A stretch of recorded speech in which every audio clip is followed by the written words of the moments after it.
தமிழ் நெஞ்சங்களுக்கு கோடங்கியின் அன்பு வணக்கம். காலையிலேயே ரொம்ப பரபரப்பாக தமிழ்நாடு சட்டமன்ற அந்த வளாகம் காலையிலேயே பரபரப்பாயிருச்சு. முதல் பட்ஜெட் கூட்டத்தொடர், தாவேக அரசாங்கம், விஜய் அரசாங்கத்தினுடைய முதல் பட்ஜெட் கூட்டத்தொடர் இன்னும் சில மணி நேரங்களில் தொடங்க போகுது. எல்லாரும் எதிர்பார்க்கிற விஷயம், ஏற்கனவே ஒரு தேர்தல் வாக்குறுதி நிறைய அள்ளி விட்டார்ல, வாய்க்கு வந்ததெல்லாம் அள்ளி விட்டாரு. அதில் எதையாவது இந்த பட்ஜெட்டில் சொல்கிறாரா அப்படின்னு தான் எல்லாருமே எதிர்பார்க்குறாங்க. பெண்கள் குறிப்பாக ரொம்ப அவநம்பிக்கையோடு காத்திருக்கிறாங்க. ஏன் அவநம்பிக்கைன்னா, சொன்ன எதையுமே செய்யலை. யூஸ்வலாக தேர்தலில் ஜெயித்தவங்க அந்த வெற்றி மேடையிலேயே நம்ம என்ன வாக்குறுதியை கொடுத்தோமோ அதை நிறைவேற்றுவதற்கான கையெழுத்து போடுவார். உப்மா கையெழுத்தெல்லாம் வேலைக்கு ஆகாது. அவர் போட்டதெல்லாம் உப்மா கையெழுத்து தான். இந்த சிங்கப்பெண் அதிரடிப்படை, அப்புறம் 200 யூனிட் மின்சாரம், இதெல்லாம் பூரா டுபாக்கூர். அது எதுவுமே நடக்கலை. 200 யூனிட் மின்சாரம் ஃப்ரீனா ஏங்க 8000 10,000 1000 ரூபாய் வந்தவங்களுக்குலாம் 4000 வந்திருக்கு பில்லு. 4000 வந்தவங்களுக்கு 8000 5000 வந்திருக்கு. 7000 வந்தவங்களுக்கு 29,000 வந்திருக்குன்னு நிறைய புகார்கள், ஏகப்பட்ட குளறுபடிகள். கேட்டால் நம்ம அந்த துறை அமைச்சர் இருக்கார்ல நிர்மல்குமார், அது சும்மா ஏதோ வாய்க்கு வந்ததோ உளறிட்டு இருக்காரு, அரசியல் பேசிகிட்டு இருக்காரு. ஆட்சி நடத்தலை. முதலமைச்சர் வாய் திறக்கிறது இல்லை, பேசுகிற அமைச்சரும் அரசியல் தான் பேசுகிறாரு. எப்போ பார்த்தாலும் திமுகவை சொரிஞ்சு விட்டு, சொரியும் போது சுகமாக இருக்குது அவங்களுக்கு. ஆனால் சொரிஞ்ச பிறகு தான் புண்ணாயிடுத்து மாட்டிக்கிறாங்க. இப்போ கூட பாருங்கள், உதயநிதி கைது செய்ய வேண்டிய அவசியமே இல்லை. உதயநிதி என்ன பேசினாருன்னு புரிஞ்சுக்கிற தன்மை இருக்கிறவனுக்கு அது புரியும். எதுக்கெடுத்தாலும் அம்மையார் குறித்து பேசிட்டாங்க நிறைய பேர் பேசுகிறாங்க. அம்மையார் கிடையாது, ஒரு ஆணியம் கிடையாது, ஒரு நடிகை, அவ்வளோதான். என்ன பெரிய இது, நடிகை தானே அவங்க. நடிகை குறித்து யார் பேசுனா? உதயநிதி வாயில நடிகைன்னு பேர், அந்த பேர் நடிகை பேரே வரல. கீழே இருக்க எவனோ கத்தனான், அதுக்கு உதயநிதி என்ன பண்ணுவார்? உடனே அவர் ஆபாசமாக பேசிட்டாரு, ஆபாச நிதி அப்படின்னு சொல்லி. நம்ம இந்த நெடுன்னு வளர்ந்துருக்கிறார் இல்லையா, ஆள் வளர்ந்துருக்கு, மண்டையில் இருக்க கிராம் கணக்கில் இருக்க வேண்டியது இல்லை. அவர் பயங்கரமாக பெண்களை குறித்து யார் ஆபாசமாக பேசினாலும் உடனே நாங்கள் கைது நடவடிக்கை எடுப்போம், ஆச்சா புச்சான்னு எகிரி பேசியிருக்கார் நேற்று. ஆனால் அவர் பேசுனதில் மிக முக்கியமான ஒரு விஷயம், நேற்றுக்கு இன்னைக்கு என்ன பண்ணுறது, எப்படி நம்ம நடத்துறது, அவைக்குள்ளே எப்படி நம்முடைய உறுப்பினர்கள் அமைச்சர்கள்லாம் எப்படி பதில் சொல்லணும் அப்படின்னு எம்எல்ஏக்களுக்கும் அமைச்சர்களுக்கும் நேற்று பயிற்சி வகுப்பு நடந்திருக்குது பனையூரில். அந்த பயிற்சி வகுப்பில் இந்த நெடுன்னு வளர்ந்துருக்கார் இல்லையா அமைச்சர் ஆதவ், அவர் பேசும்போதுன்னு சொல்கிறத விட கதறும்போது கண்ணீர் தான் வரல, உழவு கதறி இருக்காரு. என்ன கதறி இருக்காருன்றீங்களா? ஆக்சுவலாக அவர் என்ன சொல்லியிருக்காருன்னா, எதிர்கட்சி தலைவர் உதயநிதி ஸ்டாலின் எந்த கேள்வி கேட்டாலும் முதலமைச்சர் பதில் சொல்ல வேண்டாம், பொதுச் செயலாளர் தயவுசெய்து ரிக்வெஸ்ட் வச்சிருங்க தலைவர்கிட்ட, நான் பதில் சொல்லிக்கிறேன், நீங்கள் பதில் சொல்லுங்க, அண்ணன் செங்கோட்டையன், விஸ்வநாதன், தம்பி ரமேஷ், நாங்கள்லாம் பதில் சொல்லிக்கிறோம், நீங்கள் பதில் சொல்ல வேணாம் அப்படின்னு தலைவர்கிட்ட ரிக்வெஸ்ட் வச்சிருங்கன்னு கதறி இருக்காரு. ஏன்டா அந்த கதறல்னா, வெளியில் மக்களுக்கு பூரா தெரிஞ்சிருச்சு, நம்ம முதலமைச்சராக இருக்கிறவர் மௌன சாமியார், வாய் திறக்க மாட்டார். இன்னொரு விஷயம், பேச தெரியாது. எவனா ஸ்கிரிப்ட் எழுதி கொடுக்கணும், அப்போ தான் பேச்சு வரும், இல்லைன்னா வராது. அப்போ ஸ்கிரிப்ட் எழுதி கொடுக்க முடியாதுல்ல. அசம்பிளியில் கேள்வி கேட்டால் உடனே பதில் சொல்லணும், ஸ்பான்டனியஸாக பதில் சொல்லணும், அது வராது. அப்போ எங்க வச்சுக்கிட்டாங்க வஞ்சனை பண்ணுறாருன்னு நீங்கள் கேட்குறது உங்கள் மைண்ட் வாய்ஸை நான் கேட்ச் பண்ணிட்டேன். மக்களுக்கே தெரிஞ்சிருச்சு இல்லை, அது நம்ம மௌனசாமியார் முதலமைச்சர் எதுவுமே வாய் திறக்க மாட்டாருன்னு தெரிஞ்சிருச்சு இல்லை. அப்புறம் அவர் என்ன பேசியில் கேட்டால் மட்டும் உடனே பதில் வந்துட போதா? ஒன்றுமே வராது. ஆனாலும் நாளைக்கு அது இப்போ நம்ம முன்னாடியே பிளான் பண்ணிட்டோம், ப்ரிகாஷனரியாக பிளான் பண்ணிட்டோம். இவங்க எதிர்பார்த்தது என்னென்னா, உதயநிதியை கைது பண்ண உடனே கைது பண்ணி சிறையில் அடைச்சிருவோம் நம்ம. ஏன்னா இப்போ இந்த மார்கண்டேயன் எம்எல்ஏ அடைச்சாங்கல்ல, அது மாதிரி உதயநிதியும் அடைச்சிடலான்னு ஐடியா பண்ணாங்க. நீதிமன்றம் நமக்கு சப்போர்ட்டாக இருக்கும்னு நினச்சாங்க.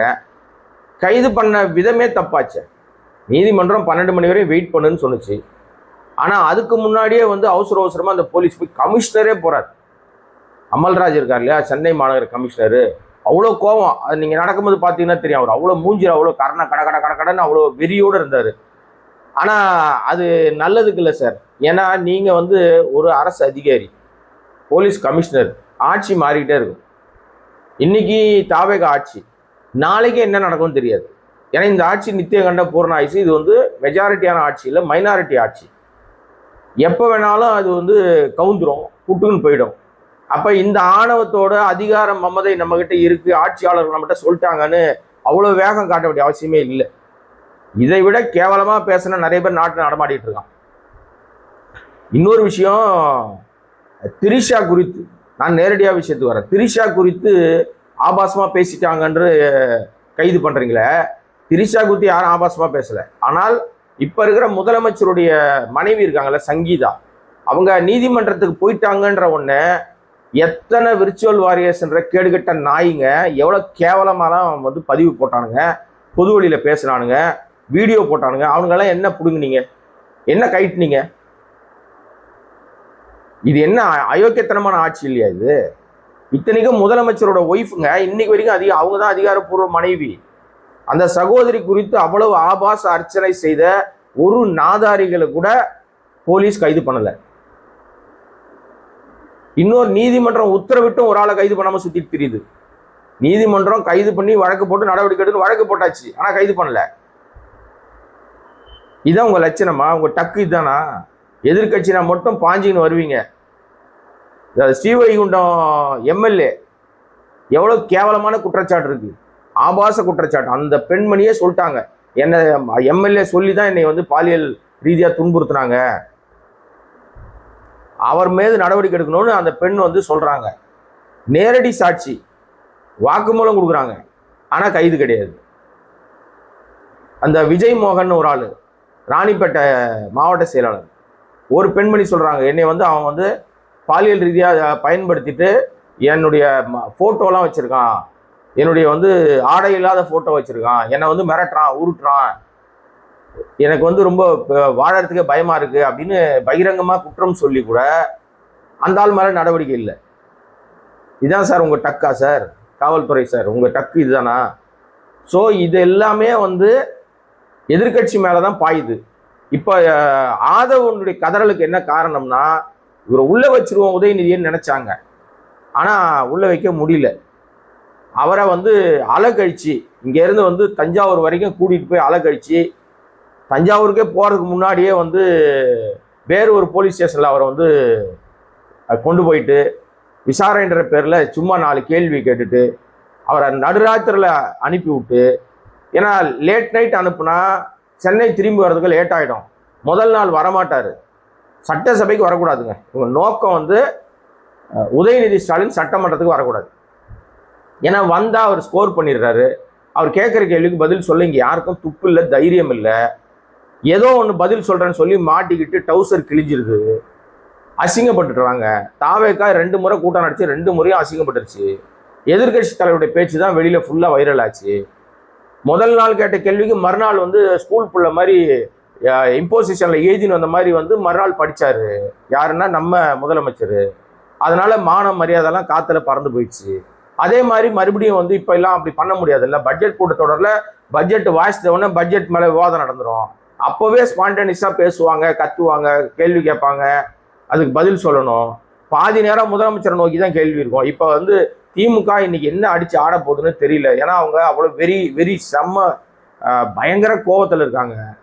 ஏன்னா தாவேக்காவுடைய அட்ராசிட்டி தான், வேற ஒன்றும் கிடையாது. தாவேக்காவுடைய பழிவாங்க உணர்ச்சி, பழிவாங்க நடவடிக்கையை கண்டு அவங்க பயங்கர கோபத்துல இருக்காங்க. எதிர்கட்சிகளா இருக்கிறவங்களும் அதுல ஒரு சிலர் வந்து வாய் மூடி மௌனியா இருக்காங்க. ஏன்னா பெட்டி வாங்கிட்டதுனாலயா சோபா வாங்கிட்டதுனாலயான்னு தெரியல, அப்படியே ஜால்ரா அடிக்கிறதுல அப்படியே மன்னாதி மன்னர்களா இருக்கிறாங்க. அதனால இதெல்லாம் நடக்குது. இதுக்கு இடையில உதயநிதி வந்து பேசினார்னா நாம வந்து முதலமைச்சர் எதுவுமே பேச வேணாம், தலைவர்கிட்ட பேசாம இருக்க சொல்லுங்க, அதான் நமக்கு கரெக்ட், நாங்க பேசிக்கிறோம் அப்படின்னு சொல்லி ஆதவ் கதறி இருக்கிறார். அண்ணா பொதுச்செயலாளர் தலைவர்கிட்ட ரிக்வஸ்ட் பண்ணிருங்க, இனிமேட்டு உதயநிதி அவர்களை தலைவர் வச்சு பதில் சொல்ல வேணாம். நான் இருக்க, அண்ணன் விஸ்வநாதன் அண்ணன் இருக்கிறாரு, செங்கோட்டை அண்ணன் இருக்கிறாரு, நம்ம தம்பி ரமேஷ் இருக்கிறாரு, இங்க இருக்கக்கூடிய சட்டமன்ற உறுப்பினர் இருக்காரு, நம்ம பதில் சொல்லிக்கோ. அந்த கதறல் இன்றைக்கு சட்டமன்றத்தில் எப்படி எதிரொலிக்குதுன்னு நம்ம பார்க்கணும். உண்மையிலே இன்னைக்கு பயங்கர ஃபன்னா இருக்கும். ஃபன் எப்படின்றீங்க நீங்க? சட்டமன்றத்துக்குள்ள பேச ஆரம்பிச்ச உடனே கண்டிப்பாக கூண்டோடு இவர்களை வெளியே அனுப்பிடுவாங்க, அதை செய்வாங்க. ஏன்னா போலீஸை வச்சே அட்ராசிட்டி பண்ணக்கூடியவர்கள் சபை காவலர்களை வச்சு குண்டு கட்டா வெளியே தூக்கி போட மாட்டாங்களா? வெளியே தூக்கி போட்டா அப்போதான் இருக்கு கச்சேரியே. கண்ணா பின்னான்னு அப்பதான் பயங்கரமா வச்சு செய்வாங்க. என்ன நடக்குது அப்படின்றது பார்ப்போம். ஏன்னா திமுக வந்து வெளியேற்றி விட்டால் பிரேமலதா சட்டசபைக்குள்ளதான் இருப்பாங்க. அவங்களுடைய பயங்கரமான இன்னைக்கு அவங்க ஒரு பக்கம் அடிச்சு ஆடுவாங்க டெஃபினட்டா. ஜவஹர்லா அண்ணன் வந்து அவர் ஏற்கனவே அவரும் கண்டனம் தெரிவிச்சிருக்காரு, அவரும் இறங்கி அடிச்சு ஆடுவார். என்ன நடக்குது அப்படின்றத பொறுமையாக பார்ப்போம். ஸோ ஆதவ் கதறலுக்கு இன்றைக்கு சட்டமன்றத்துக்குள்ள என்ன ரியாக்ஷன் வருது அப்படின்றத பொறுத்திருந்து பார்ப்போம். மணிக்கூர் தான் உங்களை சந்திக்கிறேன். நன்றி, வணக்கம்.